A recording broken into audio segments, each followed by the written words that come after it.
একটা বালিকা মাদ্রাসা, মহিলা মাদ্রাসা কর্তৃক আজকের এই মাহফিলের আয়োজন। রব্বে কারীম যাকে ইচ্ছা তাকে ছেলে দান করেন, যাকে ইচ্ছা তাকে মেয়ে দান করেন, যাকে ইচ্ছা তাকে দোনোটা দান করেন, যাকে ইচ্ছা তাকে কোনোটা দান করেন না। এটা সম্পূর্ণ আল্লাহ তাআলার ইখতিয়ার। আমি পুরুষ হওয়ার পেছনে আমার কোনো ইখতিয়ার নাই, আমার বোন নারী হওয়ার পেছনে তার কোনো ইখতিয়ার নেই, আমার জন্মের পেছনে আমার কোনো ইখতিয়ার নাই, আমার মৃত্যুর পেছনেও আমার কোনো ইখতিয়ার নেই। আমি কালো হওয়ার পেছনে আমার কোনো ইখতিয়ার নাই, আমি সাদা হওয়ার পেছনে আমার কোনো ইখতিয়ার নেই, আমি বাংলাদেশি হওয়ার পেছনে আমার কোনো ইখতিয়ার নেই, আরেকজন আরব হওয়ার পেছনে তার কোনো ইখতিয়ার নেই। কিছু বিষয়ে রব্বে কারীম ইখতিয়ার দেন নাই, যেগুলোতে রব ইখতিয়ার দেন নাই সেগুলোতে আমাদের কোনো তারজিহ নাই, সেখানে আমাদের কোনো বাড়তি ফজিলত নাই। যেখানে রব কি দেন নাই বলেন, কোনো ইখতিয়ার দেন নাই, সেখানে কোনো বাড়তি ফজিলতও কি রাখেন নাই, রাখেন। আর যেখানে যেখানে ইখতিয়ার রেখেছেন সেখানে সেখানে বাড়তি ফজিলত রেখেছেন। যেখানে যেখানে কি রেখেছেন, ইখতিয়ার রেখেছেন, সেখানে সেখানে বাড়তি কি। 1974 সনে আমার জন্ম, এর পেছনে আমার কোনো বাড়তি ইখতিয়ার নাই, বুঝেন নাই কথা, এর পেছনে বাড়তি কোনো ফজিলত নেই। বাংলাদেশে আমার জন্ম, এর পেছনে বাড়তি কোনো কি নাই বলেন। যেখানে যেখানে ইখতিয়ার নাই সেখানে সেখানে কি নাই বলেন, সেখানে সেখানে বাড়তি ফজিলত নেই। যেমন আমরা ভাত খাই, খের খাই না, এখানে আমার কোনো বাড়তি ফজিলত নেই, বুঝেন না। গরু ঘাস খায়, ভাত খায় না, এখানে তার কোনো বাড়তি ফজিলত নেই। যেখানে যেখানে আমার স্বাধীনতা নাই সেখানে সেখানে আমার বাড়তি কোনো ফজিলত নাই। কি বলছি বলেন, যেখানে যেখানে আমার কি নাই বলেন, আমার ইখতিয়ার নাই, সেখানে সেখানে আমার বাড়তি কি নাই বলেন, বাড়তি কোনো ফজিলত নেই। যেখানে যেখানে আমার ইখতিয়ার আছে সেখানে সেখানে ইখতিয়ারের বুনিয়াদে আমার বাড়তি ফজিলত আছে। বাড়তি কি আছে বলেন, আমার ফজিলত আছে। যেখানে যেখানে আমার ইখতিয়ার নাই সেখানে বাড়তি কি নাই বলেন, বাড়তি ফজিলত নাই। আমার ফজিলত কোথায়, যেখানে আমার কি আছে, যেগুলোতে আমার ইখতিয়ার আছে। ইখতিয়ার মানে অধিকার, স্বাধীনতা, আমার ইচ্ছা আছে। রব্বে কারীম আমাকে সব ব্যাপারে স্বাধীনতা দেন নাই। আমার দাড়ি পাকা না পাকার ব্যাপারে আমার কোনো স্বাধীনতা নেই, আমার দাঁত নড়া না নড়ার ব্যাপারে আমার কোনো কি নাই, আমি জওয়ান হওয়ার ব্যাপারে আর বুড়ো হওয়ার ব্যাপারে আমার কোনো কি নাই, আমার কোনো ইখতিয়ার নাই। যেখানে যেখানে আমার ইখতিয়ার নাই সেখানে সেখানে আমার বাড়তি কোনো ফজিলত কি নাই। হ্যাঁ, যেখানে যেখানে আমার ইখতিয়ার আছে সেখানে সেখানে আমার বাড়তি ফজিলত আছে। সাহাবায়ে কেরামের মেয়েরা রাসূল করিম সাল্লাল্লাহু তাআলা আলাইহি ওয়াসাল্লামকে গিয়ে আরজ করলেন, ইয়া রাসূলুল্লাহ, আমাদের কি হয়ে গেল? আল্লাহ তাআলা কোরআনে কারীমে আমাদের কোথাও নাম বলেন না, কোথাও আমাদেরকে উল্লেখ করেন না, আমাদেরকে পুরুষদের অধীনেই আমাদেরকে উল্লেখ করেন, পুরুষদের জেমেনে আমাদেরকে উল্লেখ করেন, পুরুষদের মাতাহাতে আমাদেরকে উল্লেখ করেন, সরাসরি আমাদেরকে লক্ষ্য করে কোনো কথা বলেন না। রব শুধুই বলেন ইয়া আইয়ুহাল্লাযীনা আমানু, কি বলেন, ইয়া আইয়ুহাল্লাযীনা আমানু বলেন, লেকিন ইয়া আইয়াতুহাল মুমিনাত রব কোথাও বলেন না। রব আমাদেরকে কেন খেতাব করেন না? যদি একবার রব আমাদেরকে একটু খেতাব করতেন তা আমাদের কাছে ভাল লাগতো। যদি একবার আমাদের রব আমাদেরকে একটু কি করতেন, আমাদেরকে সম্বোধন করতেন, তাহলে আমাদের কাছে একটু ভাল লাগতো। এই আবদারের প্রেক্ষিতে রব্বে কারীম সূরা আহজাবের আমার পঠিত পুরো আয়াতে কারিমা নাজিল করেন। এই আয়াতে কারিমার মধ্যে আল্লাহ তাআলা বলেন, 10 গুণে গুণী যারা, বলেন জান্নাতুল ফেরদাউস পাবে তারা, মাগফিরাত পাবে তারা, আজরে আজিম পাবে তারা। 10 গুণে গুণী যারা, 10 গুণে গুণী পুরুষ, 10 গুণে গুণী মহিলা, 10 গুণে গুণী পুরুষ। আল্লাহ তাআলা বলেন এদের জন্যই আমি গাফির, এদের জন্যই আমি গফুর, এদের জন্যই আমি গফফার। আমার মাগফিরাত এদের জন্য, 10 গুণে গুণী যারা এদের জন্য। সুবহানাল্লাহ। যেমন আপনি চকলেট কিনে নিয়ে বাসায় রাখছেন আলমারির উপরে, আপনার 3 বছরের মেয়েটা জিজ্ঞেস করলো, বাবা এই চকলেট কার জন্য? আপনি কি বলবেন? এটা তোমার জন্য। আপনি কি বলবেন বলেন? যে কতটা আদর করে আপনি বলবেন যে মা এটা তোমার জন্য। আমি যেন বললাম, আল্লাহ আপনি যে গাফের, আপনি মাফ করনেওয়ালা, আপনি গাফুর আরো বেশি মাফ করনেওয়ালা, আপনি গাফার চূড়ান্ত মাফ করনেওয়ালা, আপনি মাগফিরাতটা রেখেছেন কার জন্য? রব যেন বলেন 10 গুণে গুণী যারা তাদের জন্য। কি বলেন বলেন? 10 গুণে গুণী যারা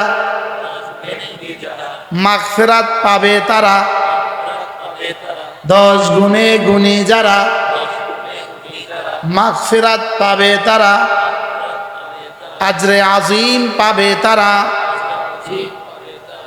মাশাআল্লাহ, বুঝে গেছে তো সবাই?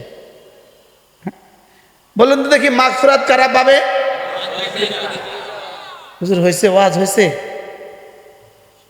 আজরে আজিম পাবে কারা? মাশাআল্লাহ। তাহলে এখন তো আগে জানা উচিত এই 10 গুণ কি কি, আগে তো জানা উচিত। এই 10 গুণ 1 নাম্বার, আমি পড়ি আপনি গণেন।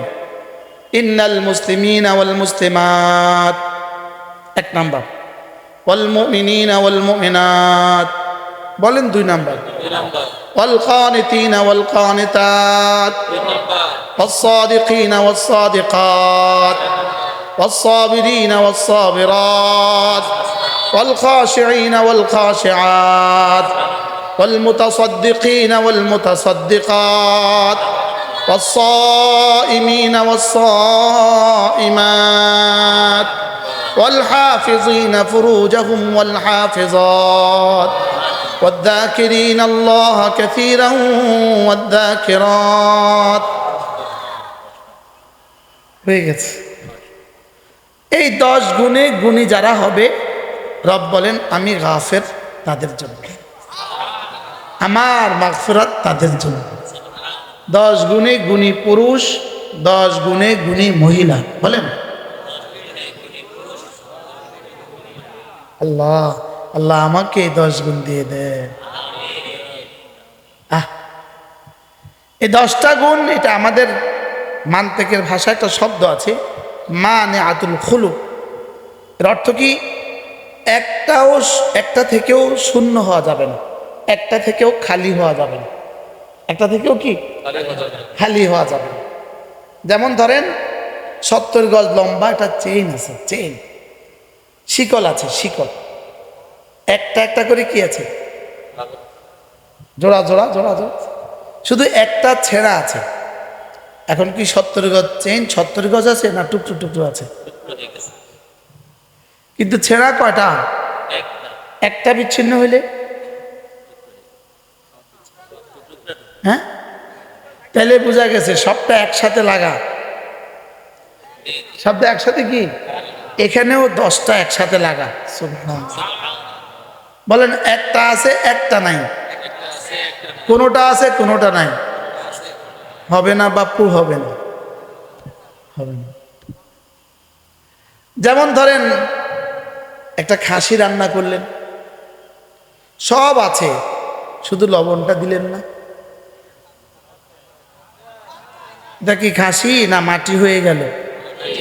তো কি কি নাই, কি লবণ, একটু লবণ নাই, একটু একটু কি নাই বলে, একটু লবণ নাই, এটার দাম নাই।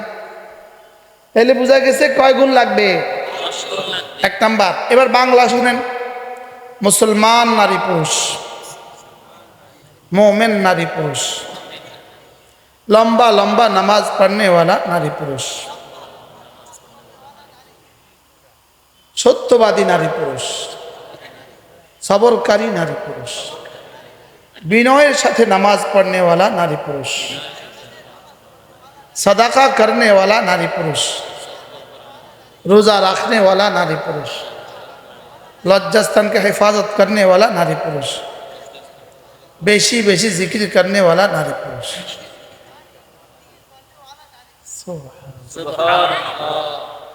এই মাঠ থেকে যে 10টা শোনাইতে পারবেন 1000 টাকা বকশিশ। হাত তুলছে, দাঁড়াও। সুবহানাল্লাহ। এক নাম্বার বলো, বসেন। এটা 1 নাম্বার না 8 নাম্বার? এটা 8 নাম্বারের 1 নাম্বার করছে। 1 নাম্বার মুসলমান নারী পুরুষ বলেন, 2 নাম্বার মোমেন নারী পুরুষ। আপনি প্রশ্ন করবেন, হুজুর মুসলমান আর মোমেনের মধ্যে পার্থক্য কি, এই দুটার মধ্যে ব্যবধান কি? আবার 1 নম্বরে মুসলমান বললেন কেন, 2 নম্বরে মোমেন বললেন কেন? উচিত ছিল আগে মোমেন বলা, পরে কি বলা, মুসলমান বলা। লেকিন রব্বুল আলামিন 1 নম্বরে বললেন মুসলমান, 2 নম্বরে বললেন মোমেন। মূলত এখানে ইসলাম আর ইমানের মধ্যে এখানে নিসবতে তাবায়ুন, না হয় দুইটা হইতো না। এখানে মোমেন মানে হলো, কথা নাই, মোমেন মানে হলো যার ভিতরে আছি আমি, আর মুসলমান মানে হলো যার বাহিরেও আছি আমি। সুবহানাল্লাহ বলেন। ভিতরে আছে আমার জাত ও সিফাতের ইয়াকিন, আর বাহিরে আছে আমার আহকাম। সুবহানাল্লাহ। ভিতরে আছে আমার জাত ও সিফাতের ইয়াকিন, আর বাহিরে আছে আমার কি, আমার আহকামগুলো, আমার বিধি বিধানগুলো বাহিরে আছে। ভিতরেরটাকে বলে ঈমান, বাহিরেরটাকে বলে ইসলাম। ভিতরেরটাকে কি বলে, বাহিরেরটাকে কি বলে। এখন ইসলামকে আগে বললেন কেন? উচিত তো ছিল আগে বলা উচিত ছিল ইন্নাল মুমিনিনা ওয়াল মুমিনাত, লেকিন আল্লাহ আগে বলছেন ইন্নাল মুসলিমিনা ওয়াল মুসলিমাত। আগে ইসলাম, এই জন্য বলছেন। ঈমান দেখা যায় না, ইসলাম দেখা যায়।